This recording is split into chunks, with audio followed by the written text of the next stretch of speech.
አርሰናል በጥብቅ ስለሚፈልገው የጁቬንቱሱ ተጫዋች ከናን ይልዲዝ አዲስ መረጃ ተሰምቷል። እንደዚሁም ደግሞ ስለ አርሰናሉ ብራዚላዊው ተጫዋች ጋብሪኤል ጄሱስም በርካታ ወሳኝ መረጃዎች ተሰምተዋል። በተለይ ብዙዎቻችሁ ስለ ከናን ይልዲዝ እና ስለ ጋብሪኤል ጄሱስ ስትጠይቁኝ ነበረ። ስለነሱ የተሰማው አሁን የወጣ ወሳኝ መረጃ አለ። እሱን የምነግራችሁ ይሆናል። ከዛ በተጨማሪ አርሰናል ከፊታችን የሚጠብቁት በጣም ከባባድ ጨዋታዎች አሉ። ስለነሱ ጨዋታም እናነሳለን። ክርስቲያን ማስኩዌራ ስለ አርሰናል የተናገረውን ጁሪየን ቲምበርም ዛሬ እንግዲህ በቀድሞ የአርሰናል ተጫዋች ተደንቋል። ስለሱም እናነሳለን። ስለ ማርቲን ኦዴጋርድ ጉዳትም አዲስ የተሰማ መረጃ አለ። እነዚህን ሁሉ እንግዲህ እንደተለመደው በአማረ መልኩ ወደ እናንተ እንግዲህ የማቀርብ ይሆናል። ብዙዎቻችሁ እንግዲህ በቀን ሁለቴ ወደ እናንተ ዜና መድረሱን እየወደዳችሁት እንደሆነ ኮሜንት ላይ ያሳውቃችሁ ነው። ለዚህም ከልብ ነው ማመሰግነው። በቀጥታ እንግዲህ ወደ መረጃዎቹ ነው መወስዳችሁ። ከጋብሪኤል ጄሱስና ከነአን ይልዲዝ መረጃ ነው ምንጀምረው። ከዛም በኋላ ነው እንግዲህ አርሰናል ወደሚጠብቁት ከባባድ ጨዋታዎች የምናመራው ማለት ነው። እንግዲህ በመድፉ ቤት ከማንቸስተር ሲቲ ከመጣ በኋላ አንዴ ጥሩ አንዴ ደግሞ መጥፎ የሆነ ወጣ ገባ የሆኑ እንቅስቃሴዎችን በማድረግ በአርሰናል ቤት በተለይም በጉዳት ምክንያት እንደሚፈልገው መንቀሳቀስ ያልቻለው ብራዚላዊው ተጫዋች ጋብሪኤል ጄሱስ ከጉዳት ለመመለስ በጣም እንደተቃረበ ተሰምቷል። ጋብሪኤል ጄሱስ እንግዲህ ወደ ህዳር ወር አካባቢ ማለትም ከአንድ ወራት በኋላ ወደ ሜዳ ይመለሳል ተብሎ እንደሚጠበቅ የአርሰናል ታማኝ ምንጮች ዘግበዋል። ነገር ግን ጋብሪኤል ጄሱስ አርሰናልን ለመልቀቅ እንደሚፈልግና አርሰናልም ደግሞ ጋብሪኤል ጄሱስን ብለው ለሚመጡ ቡድኖች ጆሮውን ክፍት እንዳደረገ ተሰምቷል።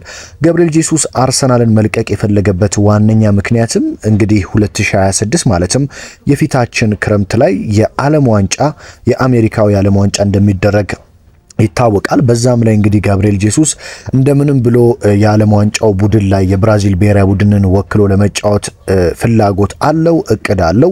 ስለዚህ ቋሚ መሆን የሚችለው ደግሞ ከአርሰናል ከወጣ ነው። በአርሰናል ቤት በአሁኑ ሰዓት እንግዲህ ጋብሪኤል ጄሱስ ቋሚ ሆኖ ይጫወታል ብሎ መጠበቅ በጣም ሞኝነት ነው። ምክንያቱም አርሰናል በጣም በጥራት የተሞሉ ከፍተኛ የአካል ጥንካሬ ያላቸው ከሱ በላይ ግልጋሎት መስጠት የሚችሉ ተጫዋቾች ስላሉ ጋብሪኤል ጄሱስ ከጉዳት መልስ አርሰናልን ያገለግላል ተብሎ አይጠበቅም። ለዚህ ነው ጋብሪኤል ጄሱስ አርሰናልን ለመልቀቅ አርሰናልም ደግሞ እሱን ብለው የሚመጡ ቡድኖችን ለማዳመጥ ጆሮውን ክፍት ያደረገው።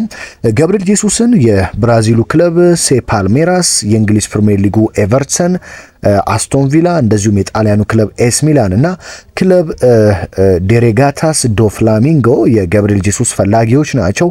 አርሰናል ግን እዚህ ጋር በጣም ብልጥ የሆነ ሐሳብ አስቧል። ማለትም እንደምታውቁት እንግዲህ የአርሰናል ስፖርቲንግ ዳይሬክተር አንድሬ ቤርታ በተለይ በእንደዚህ አይነት እቅዶቹ ይታወቃል። በጣም ብልጠት የተሞሉ አርሰናልን የሚጠቅሙ ተጫዋቹንም የሚጠቅሙ እቅዶችን በማዘጋጀት ነው እንግዲህ የአርሰናል ስፖርቲንግ ዳይሬክተር የሚታወቀው ማለት ነው። እና አንድሬ ቤርታ ከከናን ይልዲዝ ጋር የጋብሪኤል ጄሱስን ጉዞ አገናኝተውታል። እንደምታውቁት አርሰናል ከናን ይልዲዝን በጥር የዝውውር መስኮት ከተቻለ ለማምጣት በጣም ከፍተኛ ፍላጎት አለው። ታዲያ ከናን ይልዲዝን ለማምጣት አርሰናልና አንድሬ ቤርታ እየተነጋገሩ ነው።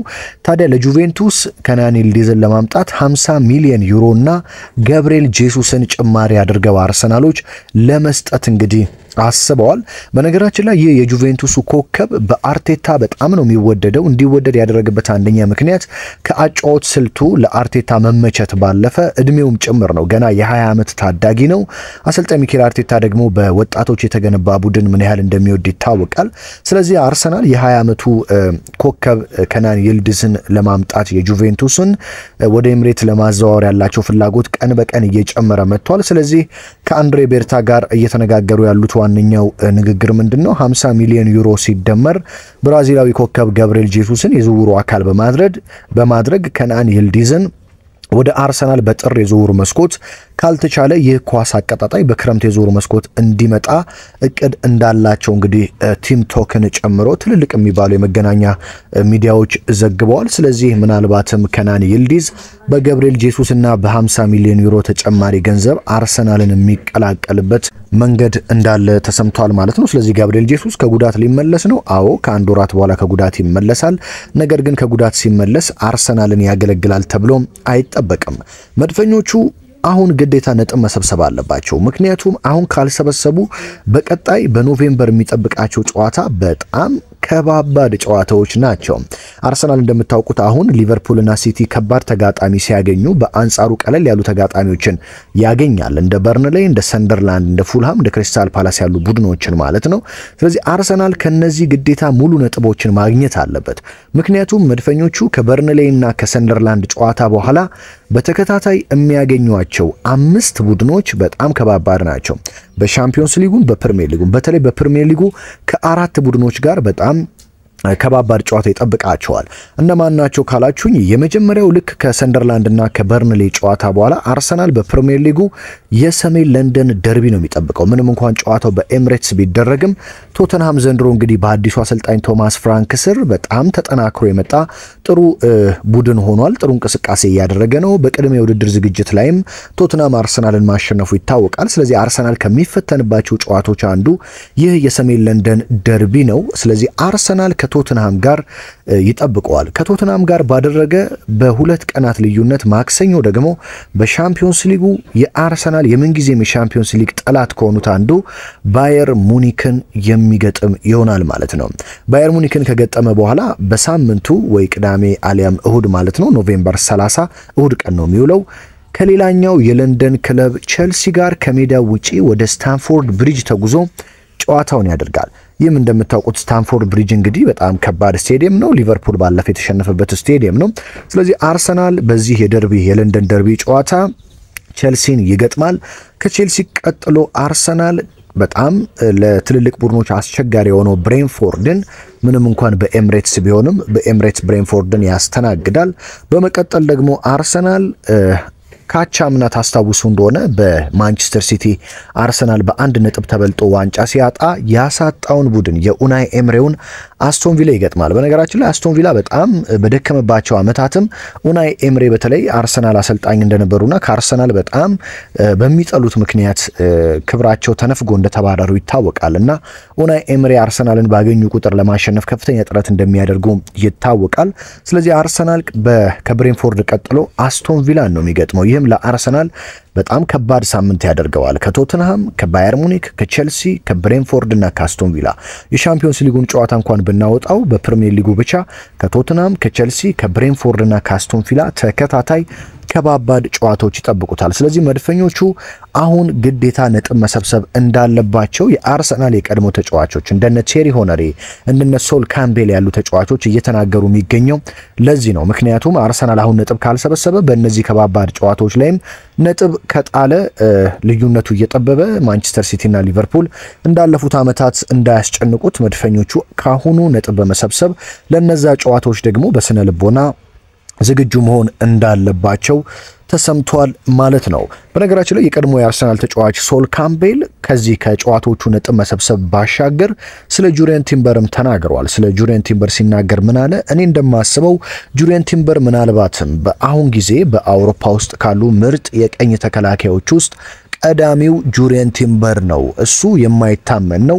ግቦችን ማስቆጠር ይችላል። በአንድ ለአንድ ግንኙነት ጥሩ ነው። እሱ በጉዳቱ ትንሽ ጊዜ ከሜዳ ርቆ ነበረ፣ ነገር ግን አሁን በምርጥ አቋሙ ተመልሷል። እሱ የአርሰናል ምርጥ ተጫዋች ነው። አርሰናል በዚህ ሲዝን ዋንጫ እንዲያሸንፍ ከተፈለገ በጣም አስፈላጊው ተጫዋች ጁሪየን ቲምበር ነው ሲል ነው ሶል ካምቤል ስለ ጁሪየን ቲምበር ምስክርነቱን የሰጠው ማለት ነው። በሌላ በኩል የመድፈኞቹ ተጫዋች ክርስቲያን ሞስኬራ ስለ አርሰናል ተጠይቆ ነበረ። እንደምታውቁት ክርስቲያን ሞስኬራ በአርሰናል ቤት ዘንድሮ እንደ ሎተሪ ከሚቆጠር እንደ እድል ከሚቆጠሩ ተጫዋቾች አንዱ ነው። በ13 ሚሊዮን ዩሮ ብቻ አርሰናል ይህንን ተጫዋች ማምጣቱ እድለኛ እንደሆነም እየተነገረ ነው የሚገኘው። ተጫዋቹ በሜዳ ላይ የሚያሳየው ብቃት እንደነ ሳሊባና ማጋሌሽ ያሉ ተጫዋቾች ሲጎዱ በሚገባ ያንን ቦታ መሸፈን እንደሚችል ያስመሰከረ ተጫዋች ነው ማለት ነው። ታዲያ ክርስቲያን ሞስኬራ ሲናገር በክለቡና በለንደን ከተማ ጥሩ ስሜት ይሰማኛል። ማይክል አርቴታ ካናገረኝ የመጀመሪያ ደቂቃ ጀምሮ አርሰናልን ስለመቀላቀል ምንም ጥርጣሬ አልነበረኝም። አስደናቂ ተጫዋቾች ያሉበት ቡድን ነው። በተጨማሪም ብዙ ስፓኒሽ ተናጋሪ ስፔናዊ ተጫዋቾች አሉ። ይህም ደግሞ ቡድኑን ቶሎ እንድላመድ ረድቶኛል ሲል ተናግሯል። ስለ ቪክተር ዮኬሬሽ ደግሞ የተናገረው ክርስቲያን ሞስኬራ እሱ አውሬ ነው፣ ልክ እንደ እንስሳ ነው። ከሱ ጋር መሰልጠን ተከላካዮች እንዲሻሻሉ ይረዳል። በቫሌንሺያ ድንቅ ተጫዋቾች ነበሩ፣ ነገር ግን ከአርሰናል ጋር ካሉ ተጫዋቾች ጋር አይወዳደሩም። ከእንደዚህ አይነት ትልልቅ ተጫዋቾች ጋር መሰልጠን ለኔ ትልቅ ስኬት ነው። በአርሰናል ቤት ትልልቅ ተጫዋቾች አሉ፣ ቪክተር ዮኬሬሽ አንዱ ነው ሲል የ21 ዓመቱ ተጫዋች ተናግሯል። ይህ ክርስቲያን ሞስኬራ ከእንግሊዝ ፕሪሚየር ሊግ ጋር መለማመድ እንዴት ነው ተብሎ የተጠየቀ ሲሆን ፕሪሚየር ሊጉ በጣም የተለየ ነው፣ ፍጥነትና ጉልበት የሚጠይቅ ሊግ ነው። ነገር ግን ወድጄዋለሁ። ያንን ቀጥተኛ ያጫወት ዘይቤ በሚገባ እየተቋቋምኩ ነው። አርቴታ ሁል ጊዜ ከጨዋታዎች በኋላ ምን ያህል እንደደከመኝ ይጠይቀኛል፣ ግን በጣም ጥሩ ስሜት እየተሰማኝ ነው። በላሊጋ ስልት ነው ያደግኩት፣ ነገር ግን ሰዎች ሁል ጊዜ የምጫወትበት መንገድ ለፕሪሚየር ሊግ እንደሚስማማ ይነግሩኝ ነበር። እናም እነሱ ትክክል ናቸው። አሁን ፕሪሚየር ሊጉን ከዚህ በላይ ስላመደው ምርጡን አቋሜ ታዩታላችሁ ሲል እንግዲህ ክርስቲያን ሞስኬራ በአርሰናል ቤት በጣም ደስተኛ እንደሆነ ምስክርነት ሰጥቶ ተናግሯል ማለት ነው። ክርስቲያን ሞስኬራ እንደምታውቁት ጄሱስና ገብርኤል ማጋሌሽና ሳሊባ ሲጎዱ ወደ ሜዳ እየገባ ለአርሰናል ጥሩ ግልጋሎት እየሰጠ የሚገኝ ተጫዋች ነው ማለት ነው። እስኪ ወደ ኦዴጋርድ ጉዳት ደግሞ እናምራ። የኦዴጋርድ ጉዳት ላይ እንግዲህ አዳዲስ መረጃዎች እየወጡ ነው። የኦዴጋርድ ጉዳት ከባድ ነው፣ ቀላል ነው፣ ምን ያህል ጊዜ ከሜዳ ያርቀዋል የሚለው የብዙ ሰዎች ጥያቄ እንደሆነ አውቃለሁ። ታዲያ ኦዴጋርድ ምናልባትም ትንሹ 1 ወር ነው፣ ትልቁ 2 ወር ነው እየተባለ የሚገኝም ትላንትና ማታ የወጡ መረጃዎች ደግሞ ኦዴጋርድ ከ2 ወራቶች በላይም ከሜዳ ሊርቅ ይችላል የሚሉ መረጃዎችን እያሰሙ ይገኛሉ። በጉልበት ጉዳት ምክንያት ከሜዳ ርቆ የሚገኘው የመድፎ አምበል ማርቲን ኦዴጋርድ ያጋጠመው ጉዳት ከ2 ወራት በላይ ከሜዳ ሊያርቀው እንደሚችል የቀድሞ የኖርዌይ ብሔራዊ ቡድን ዶክተር ነው የተናገሩት። በአርሰናል ቡድን ውስጥ በቁጥር 1 ተጽዕኖ ፈጣሪ ከሚባሉ ተጫዋቾች መካከል እንዲሁም አሰልጣኝ ሚኬል አርቴታ ቡድኑን ካዋቀረው ተጫዋቾች መካከል የሚጠቀሰው አምበሉ ማርቲን ኦዴጋርድ ነው። ታዲያ ይህ ተጫዋች ባለፉት በርካታ ወራቶች በሚያጋጥመው ተከታታይ ጉዳቶች ምክንያት ለቡድኑም ሆነ ለብሔራዊ ቡድኑ በቂ ግልጋሎት እየሰጠ አይገኝም። ይህ ተከታታይ ጉዳትም ወጥ ብቃት የሚያሳየው ኦዴጋርድን ከሚጠበቅበት በታች እንዲሆን አድርጎታል። በዚህ ዓመት ብቻ ያጋጠመው 2 የትከሻ ጉዳት ከሜዳ እንዲርቅ አድርገውት ነበር።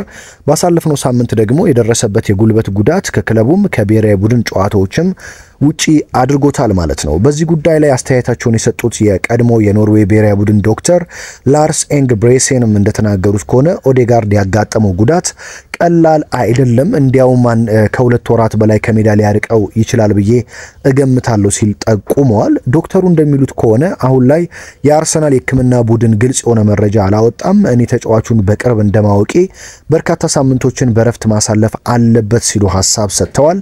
የኖርዌይ ብሔራዊ ቡድን የቀድሞ ዶክተር የጉልበት ጉዳት ስፔሻሊስት ናቸው በነገራችን ላይ።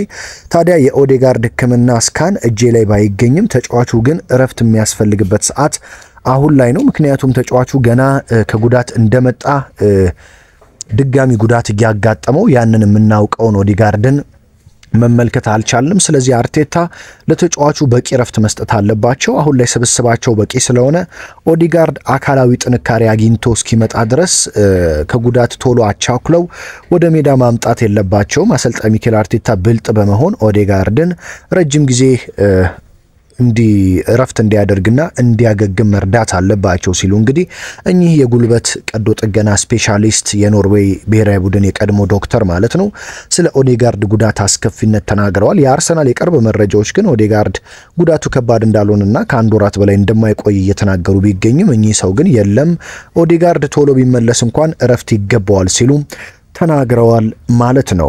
እንግዲህ የእንግሊዝ ፕሪሚየር ሊግ ቀጣይ ሳምንት ነው የሚመለሰው። የዜና ወደ እናንተ የሚደርሰው ቅዳሜ ነው። ስለዚህ ቀጣይ ቅዳሜ ነው አርሰናል ከፉልሃም ጋር በክራቨን ኮቴጅ የፉልሃም ስቴዲየም ምሽት 1 ሰዓት ተኩል ላይ ጨዋታውን የሚያደርገው። በዛም ጨዋታ ማርቲን ኦዴጋርድ አይኖርም። በዛ ጨዋታ እንግዲህ ማርቲን ዙቢሜንዲ ነው የአርሰናልን የመሃል ሜዳ ተክቶ ይገባል ተብሎ የሚጠበቀው። አሊያም ኤብሬቼ ኢዜም ሊገባ ይችላል ወይም ሜሪ ነው። አሰልጣኝ ሚኬል አርቴታ ግን ዙቢሜንዲን ይጠቀማሉ ተብሎ ይጠበቃል ማለት ነው። ውድ አድማጭ ተመልካቾች የዕለቱ ወሳኝ ስፖርታዊ ጥንክሮች እነዚህ ናቸው። እንግዲህ በተወዳጁ ቻናል ከ20 በላይ ተከታዮችን አፍርቶ በየዕለቱ አርሰናልንና ሌሎች የዕለቱን ወሳኝ ስፖርታዊ ኩነቶችን እንዲህ በስፋት እየዳሰሰ ወደ እናንተ ማድረሱን ቀጥሏል። አዲስ የሆናችሁ የደወል ምልክቷን መጫን፣ ሰብስክራይብ ማድረግና በየዕለቱ ወሳኝ ጥንክሮችን ማግኘት ትችላላችሁ። ቤተሰብ የሆናችሁ ሀገር ውስጥም ከባህር ማዶ ናችሁ ደግሞ ሁልጊዜ ከጎን የሆናችሁ ስለምታበረታቱኝና ስለምታደምጡኝ ከልብ አመሰግናለሁ። ሐሳብ አስተያየታችሁን ኮሜንት ላይ ብታስቀምጡልኝ የእናንተን ሐሳብ ለማዳመጥ ዝግጁ ነኝ። በሌላ ጥንክር በሌላ ወሳኝ መረጃ እስከምንገናኝ በያላችሁበት መልካም ተመኘውላችሁ።